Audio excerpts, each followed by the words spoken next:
In this video, I will show you how to fix Tesla glove box not opening. So if your glove box is not opening, what you can do is you can try to insert your glove box pin. So it's actually a 4-digit passcode, and if you forgot it, you can reset it and you should be able to change it. Another option is to open it forcefully with a knife.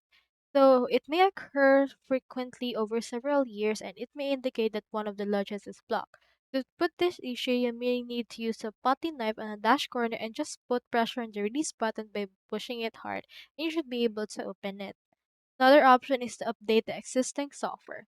So you can go to quick settings, go to software, and go to available updates to see if there's any available updates on your Tesla.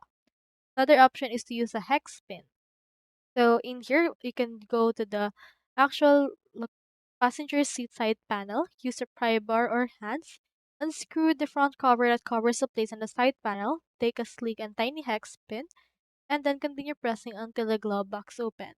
You can also use a display or electric monitor, then look for the element that looks like an open glove box beneath it that says open glove box.